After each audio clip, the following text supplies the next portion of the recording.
اور وہاں سے جب فتویٰ آتا ہے تو ان کے اسٹوڈنٹس پھر کہتے ہیں جی یہ ہمارے لیے تو ڈیوائن فتویٰ آ گیا ان کے مطابق، ٹھیک ہے. تو اب وہ اس فتوے پر عمل کرتے ہوئے گورنمنٹس میں اپنا جو ہے وہ بھڑاس نکالتے ہیں، اور بھڑاس نکالنے اچھی بات ہے، لیکن بدتمیزی اور بد تہذیبی یعنی اس حد تک گندی خلیز فوٹوز دیکھنے کو ملی کہ ایک فوٹو میں نے دیکھی، اب میں اس کو پتہ نہیں ڈسپلے یہاں پہ کروانا چاہیے یا نہیں کروانا چاہیے، کہ اویس ربانی کی تصویر کو مطلب ایک کتے کے اوپر اس کی تصویر لگائی گئی. یعنی اویس ربانی نے کیا کر دیا؟ مطلب بہت افسوس ہوا مجھے وہ تصویر دیکھ کر. اور یہ کوئی ایک آدھ اسٹوڈنٹس نہیں، بہت سارے اسٹوڈنٹس ہیں. مجھے سب کہیں گے نہیں جی ہمارے ان سے کوئی تعلق نہیں ہے. بھائی آپ کا تعلق نہیں ہے، آپ نے یہ فکر دیا ہے.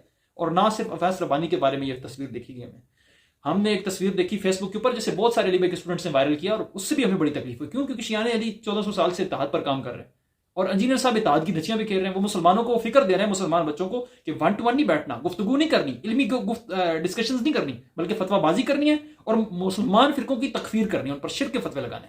یہ تصویر آپ دیکھیں کہ افسوسناک رویہ ہے کہ آپ نے 4 فرقوں کے نام لکھے اور ان کو کتا بنا دیا، اور پھر باقی جو پیچھے ہے وہ انجینئر صاحب کی تصویر. یعنی یہ فکر بچوں کے اندر کون ڈال رہا ہے؟ انجینئر صاحب ڈال رہے ہیں.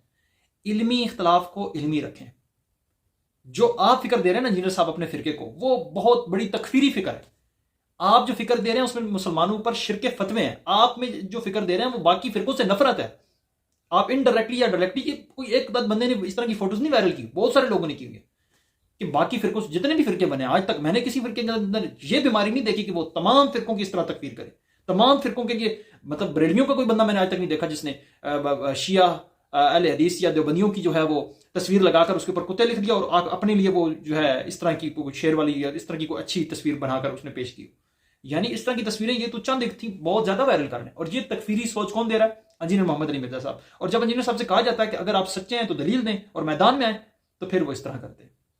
اگر انجینئر صاحب کو آن لائن، یعنی یہ بھی ایک بہانہ بازی ہے نا. ایک طرف تو انجینئر صاحب کہتے ہیں کہ جی میری ویورشپ تو ٹی وی چینل سے بھی زیادہ ہے، میری ویورشپ، میں جس ٹی وی چینل پہ جاتا ہوں ان کی ویورشپ بڑھ جاتی ہے. اور پھر کہتے ہیں نہیں جی نیشنل ٹی وی پہ جب مجھے بٹھائیں گے نا تو پھر میری سرحدیں ختم ہے. یعنی نیشنل ٹی وی پہ جب میں آؤں گا تو پھر نہ تو کسی کو 1 ملین سبسکرائبرز کی ضرورت ہے، نہ تو کسی کو واچ ٹائم کی ضرورت ہے، نہ تو کسی کی ویورشپ دیکھی جائے گی، بلکہ نیشنل ٹی وی پہ. اور دوسری طرف کیا کہتے ہیں کہ نیشنل ٹی وی سے زیادہ میری ویورشپ ہے. یعنی افسوسناک رویہ، ڈرامے بازیاں اب معذرت کے ساتھ کہنا پڑتا ہے. اور کافی سارے انجینئر صاحب کے اسٹوڈنٹس کہتے تھے آپ تو اویس ربانی صاحب کے حق میں بات کریں. بھائی میں اویس ربانی کے حق میں نہیں ہوں، میں انصاف کے ساتھ ہوں. اس بندے نے کوشش کی ہے، ٹھیک ہے، کہ علماء کو پاس بٹھایا جائے. اس کی آج تک مجھے تو اس طرح کی کوئی چیز نہیں نظر آئی کہ جس سے اس نے کوئی جو ہے کسی مقدس ہستی کی توہین کی ہو یا انجینئر صاحب کے فرقے کے متعلق اس طرح کی سخت بات کی ہو. البتہ یہ اس کی ضرور غلطی میں مانتا ہوں کہ جو اس نے یہ کوشش کیا ہے کہ علماء کو پاس بٹھایا جائے. اور تشیع بھی ہمیشہ سے اسی بات کے قائل رہے ہیں کہ علماء کو آپس میں بیٹھنا چاہیے، نہ کہ یہ کہ ادھر سے دیوبندی فتویٰ بازی کر رہے ہیں اور ادھر سے اہل حدیث فتویٰ بازی کر رہے ہیں، بلکہ علماء کو 1 to 1 بٹھا کر گفتگو کی جائے اور نتائج حاصل کیے جائیں امت کے مفاد میں. لیکن کیا افسوسناک رویہ کہ جب آپ اپنے فرقے کو بچانا چاہ رہے ہو تو پھر ظاہری بات ہے آپ میدان میں تو نہیں بیٹھیں گے، آپ 1 to 1 گفتگو تو نہیں کریں گے. بہرحال اللہ تعالیٰ ان کو ہدایت دے. ایک بات، علی بھائی کے اسٹوڈنٹس میرے بہت زیادہ دوست ہیں، کافی سارے اسٹوڈنٹس کے دوست ہیں. میں ان کو ایک میسج دیتا چلوں کہ قرآن کے اندر آتا ہے، میں نے کئی دفعہ یہ بات کی ہے، اس بات کو سمجھیں، کیونکہ اس وقت جو سب سے زیادہ شخصیت پرستی کا شکار ہیں وہ انجینئر صاحب کے فرقے کے لوگ ہیں. قرآن کہتا ہے کہ انہوں نے اپنے عالموں کو اپنا معبود بنا لیا تھا، اپنے عالموں کو اپنا رب بنا لیا تھا، خالق بنا لیا تھا، اپنا پروردگار بنا لیا تھا. جو لوگ شرک کرتے ہیں نا، یہ ہے شرک. اور اس کی تفسیر میں رسول اللہ کیا کہتے ہیں؟ ہم تفسیر میں رائے کے قائل نہیں ہیں. حدیث رسول میں رسول اللہ سے پوچھا گیا یا رسول اللہ کون ہے یہ لوگ جنہوں نے اپنے عالموں کو خدا بنا لیا تھا؟ تو رسول اللہ نے فرمایا وہ اپنے عالموں کی عبادت نہ کرتے تھے، اپنے عالموں کو سجدے نہیں کرتے تھے، وہ ان کی نمازیں نہیں پڑھتے تھے، بلکہ جو چیز ان کے لیے حرام کر دیتے تھے اسے حرام جان لیتے تھے، اور جو چیز ان کے لیے حلال کر دیتے تھے اسے حلال، اندھی تقلید کرتے تھے، شخصیت پرستی کرتے تھے. یہ ہے شرک.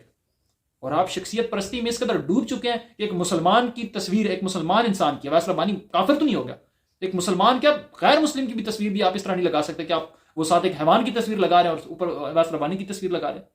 آپ ایک طرف تمام مکاتب فکر کی تصویر کو ان کے باقاعدہ نام لکھ کے، شیعہ لفظ قرآن کا لفظ ہے نا، ان کتوں سے تشبیہ دے رہے ہیں تمام فرقوں کو، اور آپ جناب مسلمانوں کی ایسی تکفیر. میں نے آج تک، حالانکہ دیوبندی بھی ہیں بہت زیادہ نفرت کرتے ہیں، اہل حدیث ہیں وہ کم از کم 1 یا 2 فرقوں کی تکفیر کرتے ہیں، لیکن آپ نے اپنے اسٹوڈنٹس کا ذہن اس طرح بنایا ہوا ہے کہ وہ اتنی نفرت کرتے ہیں مسلمانوں سے کہ تمام فرقوں سے بائیکاٹ ہے، اور تمام فرقوں سے وہ کوئی نہ کوئی، کسی کو ختم نبوت کا ڈاکو سمجھتے ہیں، کسی کو توحید کا منکر سمجھتے ہیں. پھر لگائیں فتویٰ، پھر کھل کر بات کریں نا. یعنی ایک طرف آپ فتویٰ بھی لگاتے ہیں پھر اس کو ثابت بھی نہیں کرتے. اب یا علی مدد پر انہوں نے جو اعتراض کیا ہم نے جواب دے دیا، کیوں نہیں آ کر ان کا نیا جواب دیتے؟ ہم نے ان کی جتنی آیات یا کا نعبد و یا کا نستعین، قرآن سے استدلال، نہج البلاغہ سے استدلال، بخاری کی 10 نمبر حدیث، سب کا جواب دے دیا. اب جب دوبارہ کوئی ان سے سوال کرتا ہے تو وہی پرانا جواب دے دیتے ہیں. بھائی اس کا جواب ہم دے چکے ہیں، ہمیں نئی چیز بتائیں.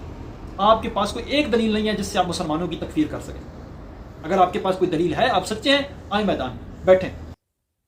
ویورشپ تو آپ ماشاءاللہ خود تعریف کرتے ہیں، حسن اللہ یاری کی بھی بہت ہے، آپ کی بھی بہت ہے. ان 2 چینلز پہ چلائیں، پتہ چل جائے گا. لیکن شاید اللہ یاری صاحب کے نام سے آپ گھبرا جاتے ہیں. وہ بڑی تاریخی بات کی تھی مفتی فضل ہمدرد نے. 10 منٹ کے لیے آپ اللہ یاری صاحب کے پاس بیٹھیں، 10 منٹ کے لیے کہ آپ کے علم کا اندازہ ہو جائے. 10 منٹ آپ اللہ یاری صاحب کے ساتھ بیٹھ جائیں، آپ کو اپنی علمی حیثیت کا اندازہ ہو جائے گا. آپ کسی مومن بچے کے ساتھ نہیں بیٹھ سکتے، توحید کے اوپر ہی بیٹھ جائیں. آپ کسی ایک قرآن کی آیت، کسی ایک حدیث سے وسیلہ اور توسل اور رسول اللہ کو شفیع اور استغفار کرنے والے، ماننے والے کو مشرک ثابت نہیں کر سکتے. اللہ تعالیٰ آپ کو ہدایت دے. میری یہی دعا ہے. اگر کسی کو کوئی بات بری لگی ہو اس کے لیے میں معذرت چاہوں گا، لیکن خدا کے لیے شخصیت پرستی چھوڑ دیں اور شخصیت پرستی کی آڑ میں آ کر مسلمانوں کی تکفیر بند کر لیں. کیونکہ یہ 2000 کے بعد جو فرقہ وجود میں آیا، یہ بڑا خطرناک فرقہ ہے جو مسلمانوں کی کھلے عام تکفیر کرتا ہے، ختم نبوت کا ڈاکو کہتا ہے اور توحید کا منکر کہتا ہے. اللہ تعالیٰ ان کو ہدایت دے. میری دعا ہے ان کے لیے. میرے بھائی ہیں، سب محترم ہیں، لیکن خدا کے لیے تھوڑا سا اس چیز پر غور کریں، فکر کریں، شخصیت پرستی سے نکلیں. السلام علیکم.